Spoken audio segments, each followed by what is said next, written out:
qué alegría de verlos de nuevo otra vez aquí en estas ondas mágicas de la televisión. Qué alegría. Y gracias por dejarnos entrar una vez más en sus hogares.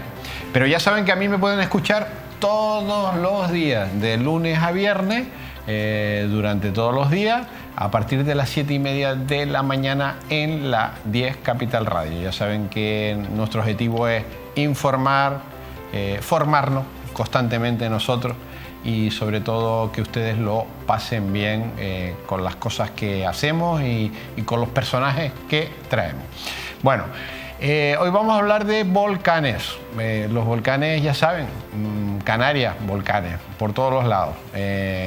Y bueno, y hemos tenido la última erupción hace muy poquito. Se acaba de cumplir un año de la finalización de la última erupción del volcán. Yo no sé si es Cumbre Vieja, Cumbre Nueva, no lo sé. Ahora no lo explicarán, porque claro, ¿cuál es el nombre de ese nuevo volcán?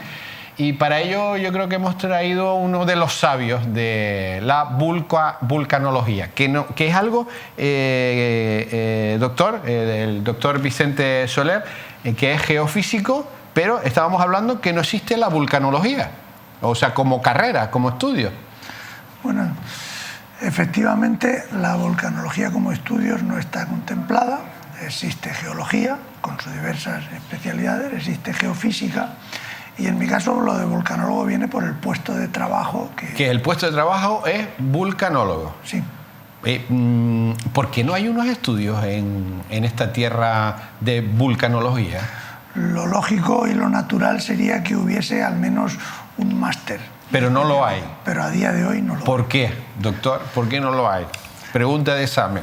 Digamos que si uno mira un poco el desarrollo de las distintas ámbitos científicos que aquí más peso tienen, como son por ejemplo la química orgánica de la mano de Antonio González o la astrofísica de la mano de Paco Sánchez, pues son personas con un gran empuje humano y científico que al final del franquismo, y para de alguna forma tratar de acortar nuestro retraso producido por la guerra civil y el franquismo respecto a nuestros vecinos europeos, tienen el empuje suficiente para desarrollar las áreas que consideran. Y lo consiguieron. Y lo consiguieron. ¿Y en esta temática por qué no? ¿No ha habido ese Cid campeador? No hubo ese Cid campeador, como usted dice. Hay una serie de motivos que explican un poco lo que pasó. Tal vez de forma muy resumida, digamos que se impuso la versión de que todo se hacía desde Madrid, que esa versión también se la trataron de imponer a Paco Sánchez. ¿Y el Instituto de Vulcanología de Canarias? Eso es algo mucho más reciente, igual que la estación. Pero de momento es algo etéreo. De momento está pendiente lo que se llama el Centro Nacional de Volcanología, que es lo que al parecer el Ministerio está interesado en desarrollar. Pero de momento todo se organiza, se decide y se habla en Madrid, no sobre el terreno. Parece que la idea del desarrollo de este Centro Nacional de Volcanología viene del Ministerio. Pero eso llevo yo escuchándolo hace muchos años. Ya aquí estuvo sentado en ese mismo lugar el que fue presidente del Cabildo de Tenerife, don Ricardo Melchor, y lo pidió en el Senado en la época romana, por lo menos. Sí, con anterioridad el que fue presidente, Pepe Segura, fundó la estación volcanológica en el año 1982, en colaboración con el CSIC, y la apoyó económicamente. Todavía estábamos en el antiguo Hospital Civil, para luego convertirse en un departamento del Instituto de Productos Naturales, que es donde se agrupa el CSIC en Canarias. Ya. ¿No le estamos dando importancia entonces? ¿O no le dan? Bueno, nosotros sí. ¿No le dan importancia a los que mandan en cada momento en este país a esta historia? Digamos que no ha habido una coordinación o un acuerdo. ¿No ha habido coordinación? Yo diría que no. ¿Ninguna? Hombre, tanto como ninguna. Pero es que vivimos en un territorio donde, bueno, hace 10 años volcán en la Isla del Hierro, hace un año volcán en la Isla de La Palma, hay volcanes por todos los lados y no le damos importancia a esto. Todas las islas se han formado por los volcanes, desde el fondo del mar, no desde la superficie del mar. Luego está claro que esto merece con creces un centro que se ocupe. Merece. por supuesto. Pero no lo hemos A conseguido. día de hoy todavía no se ha conseguido. Pero tal vez Estamos con los centros de inteligencia, con los centros de no sé qué, de no sé cuánto, y al final no hay ningún centro. tal vez sea el momento, si me lo permite, de mirar hacia adelante aprovechando lo que acaba de ocurrir. Sí. Para decir, oiga... Pero doctor, ya esto de lo que acaba de ocurrir ya ocurrió hace 10 años en la Isla del Hierro, ¿eh?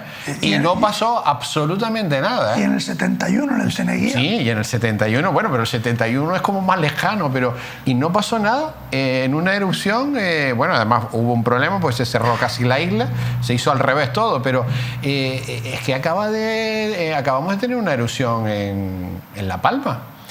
Y según dicen los que saben de esto, puede haber una futura erupción en la isla de Tenerife, que tocaba o que toca. A la pregunta de si va a haber una erupción en la isla de Tenerife, la respuesta es siempre sí. Sí. Si se sabe cuándo, todavía no. No. Y no hay indicios. Bueno, pero por los periodos, por los ciclos que ha habido en la historia, va tocando, ¿eh? Tenerife va con el siglo. Sí. Hasta ahora ha ido con el siglo, históricamente hablando. Pero en 1600 se lo saltó. Ya. Quiero decir que no hay una obligatoriedad. Ya. Puede pasar en cualquier momento, afortunadamente, y no me cansaré de repetirlo, en estas islas las erupciones volcánicas avisan. Y eso nos da un margen. Menos mal que nos avisa. Grande. No, pero por ejemplo, cosas tan terribles como los terremotos no avisan. No avisan. O las erupciones, como lo que sucedió en el Vago del Ruiz, en el 85, en Armero, que en una noche una pequeña erupción derritió parcialmente un glaciar cuya agua arrastró fango. O en Nápoles. Y arrastró Armero con 30.000 víctimas en una sola noche, pues aquí no tenemos a día de hoy ese tipo de preocupaciones. Ya. O sea que todo tiene una magnitud relativa. Bueno, pero en algún momento en Tenerife, ¿es la isla que tiene más boletos para que haya erupción? Es la isla en la que en los últimos 10.000 años mayor cantidad de magma se ha generado.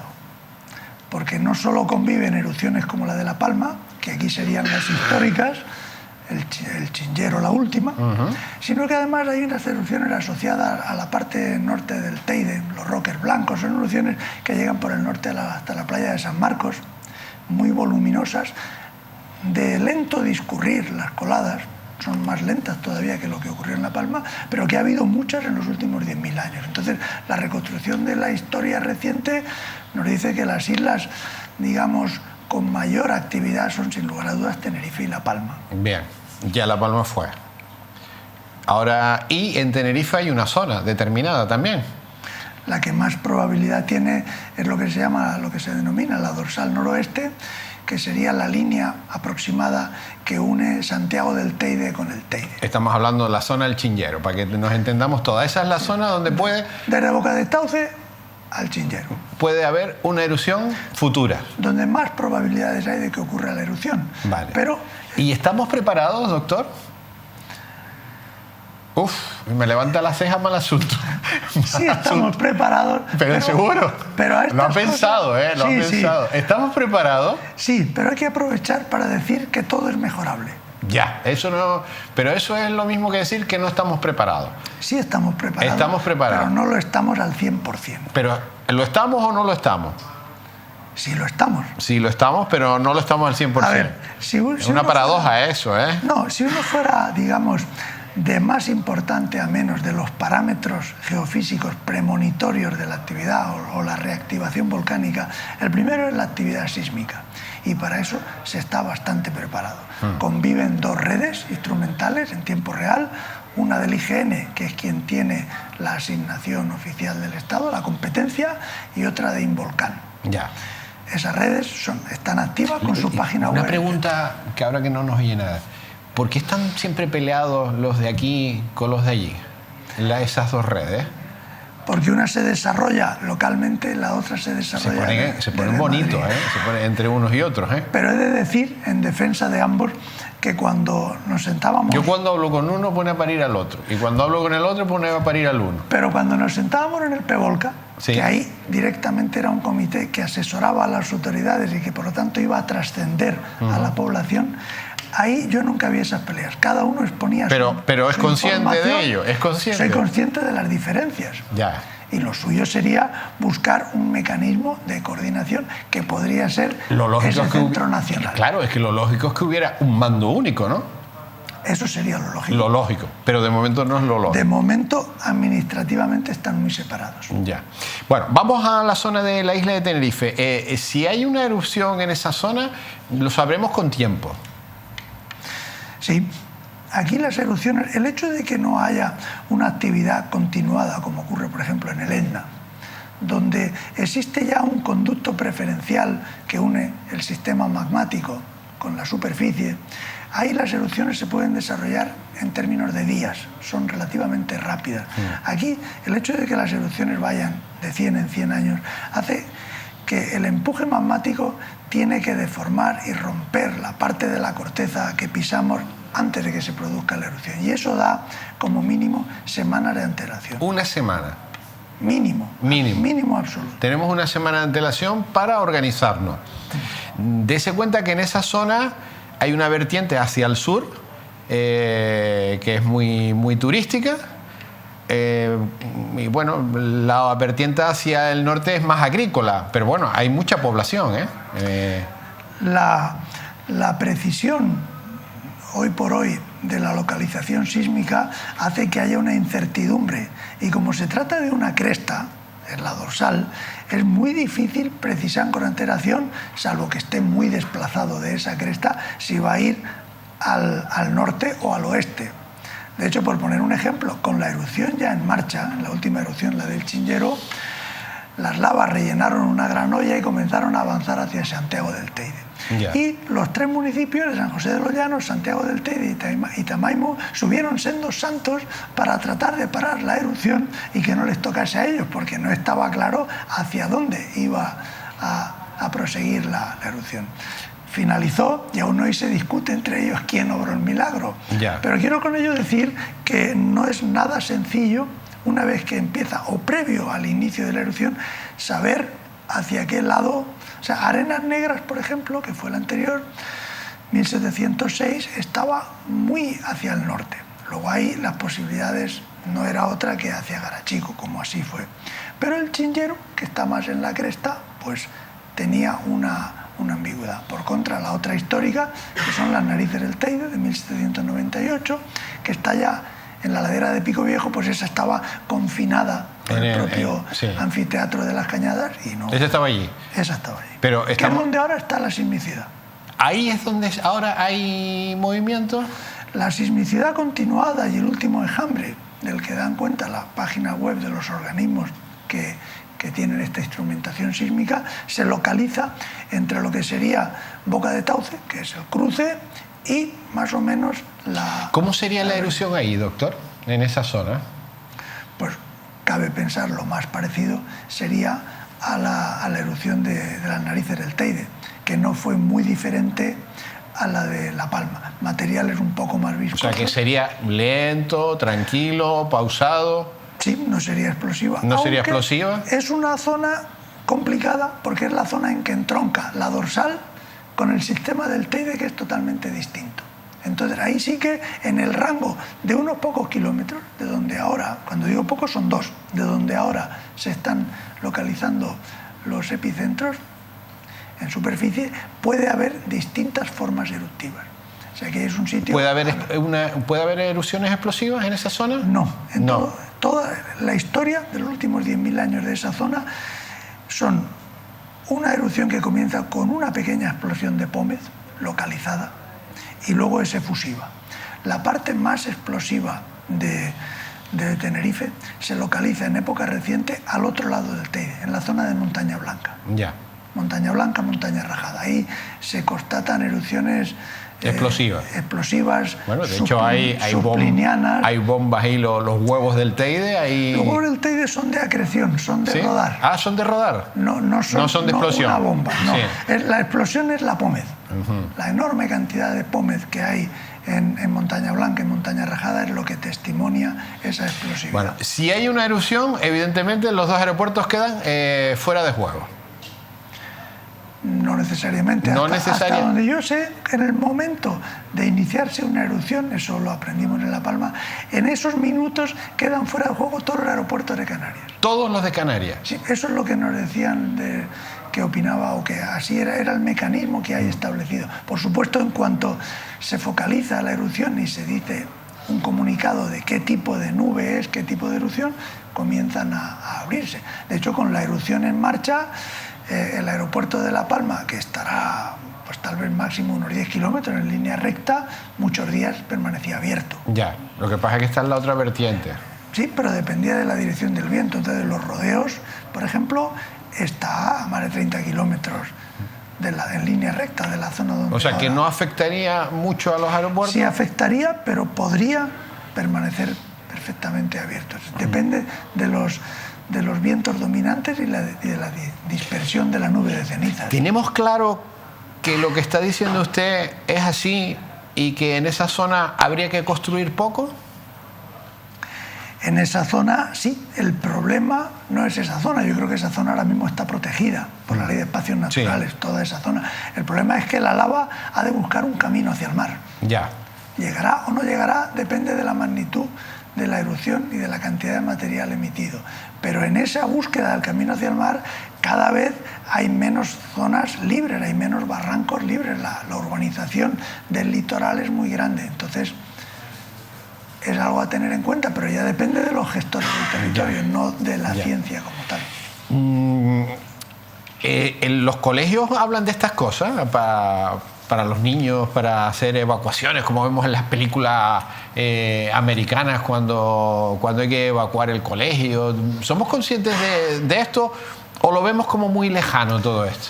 Hablar me consta que sí, porque conozco campañas de los organismos responsables que se ocupan de ir a los colegios a informar. Desconozco con qué frecuencia. No tengo tan claro que se hagan simulacros. Ya. Porque ¿habría que hacer simulacros?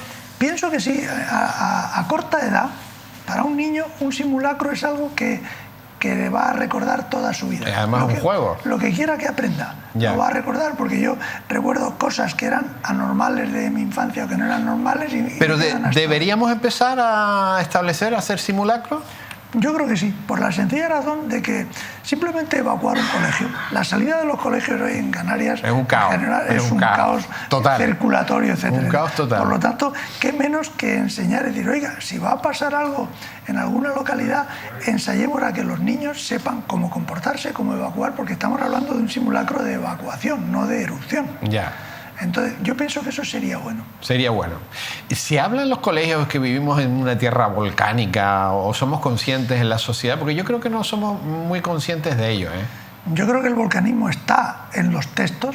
Pero de pasada. Cosa más. Tal vez no se haya hecho el suficiente hincapié en esos temas y la suficiente explicación. Hombre, después de una cosa como lo de La Palma, es el momento de aprovechar por parte de las autoridades competentes, en este caso de educación, y mantener viva esa idea para que no se produzcan casos de personas o de mucha gente que dice, es que yo no sabía que esto era volcánico. Ya. Una cosa que obra en contra de esta idea es el hecho de que ahora vemos La Palma como una isla con una actividad muy continuada, pero no siempre ha sido así. Desde 1712 a 1949, La Palma tuvo 237 años sin actividad volcánica, sin erupciones, con lo cual es que ni la gente que vivía entonces ni sus tatarabuelos recordaban un volcán. Entonces, eso obra en contra nuestra. En Tenerife son 100 años, que es mucho tiempo. Entonces, de alguna forma, hay que tener la voluntad y el hincapié, y hacer el hincapié de mantener viva esa idea, porque el origen de las islas es volcánico y todas, salvo La Gomera, han tenido actividad volcánica en época reciente. Me da la impresión, doctor, que estamos predicando en el desierto.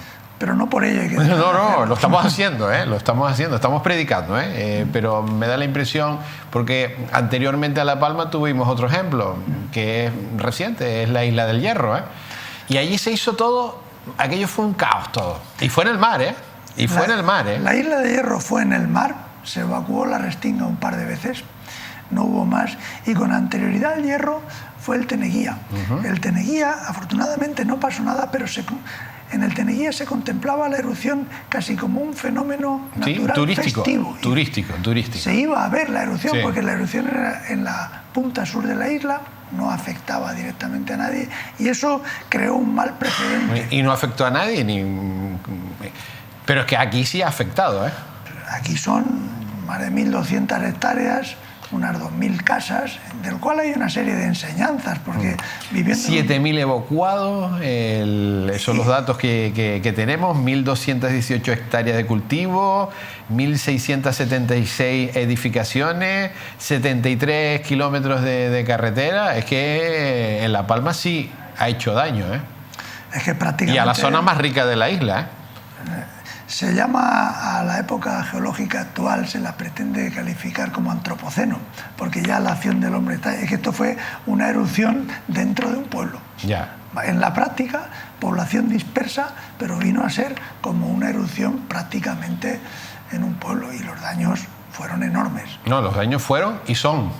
Y siguen siendo. De hecho, se están manifestando todavía los ciudadanos de... Para más INRI hubo la malhadada circunstancia de que al final de la erupción se abre una fractura eruptiva el día 5 de diciembre que da a la colada que destruyó parte de las norias, etcétera, y que es la responsable de esa fractura en su contacto en la línea de costa de los centros de emisión de gases que todavía mantienen a miles de personas fuera de sus hogares. ¿Pararán las emisiones? En algún momento. En algún momento, obviamente. De momento no lo están haciendo. No. El último comunicado del PEVOLCA creo que es de hoy y viene a decir que todavía los niveles son muy altos. O sea, que no se puede vivir en esa zona. No, porque nadie... Es que además se ha hablado muchísimo sobre esto, pero yo haría hincapié en dos aspectos. Primero, que las emisiones no se producen de forma homogénea en el territorio, sino que hay puntos preferenciales de salida del gas. Y luego que en esos puntos también van por pulsos. Es decir, normalmente hay una emisión grande, pero es que hay determinadas circunstancias de presión atmosférica, situación meteorológica, etcétera, que favorecen y dan pulsos. Entonces, es un riesgo enorme dejar que alguien entre y decir, no, pues mire, si no entran estos, pues que entren los de un poco más allá, porque es que en un pulso de esos podría ocurrir una desgracia personal. Y eso sería algo que yo creo que no nos debemos permitir, porque después de más de 85 días de erupción sin un fallecido directo por actividad... Bueno, hoy se ha dicho ya que tenemos un fallecido, ¿eh? Hoy ya los juzgados han determinado que la persona que murió a consecuencia del volcán, ¿eh? Claro, porque es alguien que entró en una zona no directamente afectada. Desconozco finalmente cuál ha sido la autopsia o la causa, no sé si son gases por gases, un golpe, pero digamos que eso sería atribuible, ¿vale? Pues no se debió entrar a la gente. Había una presión para acceder a esas zonas, pero en su conjunto yo diría que la gestión fue buena. Fue buena. ¿Qué hemos aprendido de todo esto, doctor? Pues empezando por la parte más pragmática, viviendo en una zona volcánica creo que todos deberíamos tener nuestra casa asegurada. Igual que aceptamos que el seguro del coche es obligatorio. Porque uno podría pensar, si no voy a atropellar a nadie, ¿por qué tengo que pagar un seguro? Pero lo aceptamos. Entonces, creo que aquí hay una primera lección que es la homologación de la vivienda habitual y asegurarla, porque se está viendo... O sea, ¿qué recomendación? Asegurar todas las viviendas. Eso es un aprendizaje como que no hay más que mirar a lo ocurrido. Luego, desde el punto de vista científico, pues es la primera erupción en tierra, con un fenómeno observable de 85 días de duración y un montón de datos indirectos, geofísicos y directos, geoquímicos, de análisis de los gases, que permiten, digamos, modelizar cómo fue los prolegómenos, el desarrollo y la etapa posterior del fenómeno. Y las enseñanzas son muchas, ¿eh? Quiero decir, hay una experiencia, todas las personas, todos los científicos en activo que participaron más directa o indirectamente han tenido un aprendizaje que yo considero que es de un valor inestimable. Usted se iba a jubilar en ese momento y paró la jubilación para vivir esa erupción, ¿no? No es exactamente así, no quiero atribuirme méritos. Digamos que yo, con anterioridad a la erupción, me llegaba la edad de jubilación, que era prorrogable durante 4 años más, en este caso, y para seguir con mis investigaciones y mi interés solicité esa prórroga. Luego, sorpresivamente, el 10 de septiembre comenzó la actividad y 9 días más tarde estaba la erupción en marcha. Ya. Ha disfrutado, en el buen sentido de la palabra, porque de esto no se disfruta, claro, cuando hay desgracia. He aprendido mucho, porque creo que todos los que estábamos allí, nadie había visto nada similar. Es la erupción más larga en los últimos 500 años en la historia eruptiva de La Palma. Y hubo cosas que uno ni sospechaba que se vieron allí, y la relación causa-efecto, en tanto cuanto el sistema parecía realimentarse, que eso se veía por la sismicidad y luego se veía en la propia actividad, y un largo etcétera de fenómenos, sobre todo en la parte de los fenómenos premonitorios. Ahí dése cuenta que la única fuente de documentación con lo que partíamos eran relatos históricos, y los relatos solo dicen que 2 días o 2 meses antes... Depende de quién lo relate. Sí, pero que básicamente se limitaban a decir el periodo en el que se habían sentido terremotos. Ya. O en el caso de Tenerife, que el día antes había un gran calor en la zona donde luego entró en erupción el Chinchero. Eran cosas así de... Y ahora ya lo tenemos todo... Ahora hay una información mucho más aquilatada, mucho más precisa, que permite de alguna forma modelizar muy bien lo que cabe esperar cuando se inicia el proceso de reactivación. Bueno, espero que tomen nota los que mandan y que sepan que vivimos en un archipiélago, porque a veces nos olvidamos que vivimos en un archipiélago volcánico, y que bueno, y que esto puede suceder en cualquier momento, cualquier día. Yo creo que, al menos por lo que al 112 compete, que fueron los que directamente estaban allí, y por mandato del boletín que crea el PEVOLCA, que el PEVOLCA es un plan general, el comité científico que se le denomina así, pero el PEVOLCA lo es todo en el boletín oficial de la Comunidad Canaria. Yo creo que ellos lo tienen más que presente. Bueno, pues agradecerle el que haya estado con nosotros, transmitir ese mensaje de que esto no ha acabado, ni va a acabar, y ojalá sepamos gestionar una futura erupción volcánica que puede suceder, según dice usted, en Tenerife. En Tenerife hay muchas probabilidades de que sea en Tenerife y en una zona determinada de Tenerife. Así es, aunque conviene recordar que las erupciones históricas de Canarias, estrictamente, fehacientemente hablando, se limitan a La Palma, Tenerife y Lanzarote. Ya. Bueno, doctor, gracias. ¿Algo que no hayamos dicho? ¿Se nos quedó algo importante? ¿Algo que transmitir? Importante no, pero conviene como colofón decir la importancia que tiene, que lo llevamos hablando esta media hora, el transmitir a los más pequeños la información de dónde vivimos, lo que puede suceder, y que ensayen y jueguen con eso. Bueno. Doctor, muchas gracias por estar aquí, y muchas gracias porque usted es un amante de los volcanes, o sea, disfruta con el estudio de los volcanes, ¿no? Hay un gran equipo, ¿no?, en Canarias para llevar la gestión de los volcanes. Hay un gran equipo personal, falta un poco de coordinación en la parte instrumental, pero hay mucha gente muy bien preparada. Doctor, gracias por haber venido. Gracias a ustedes.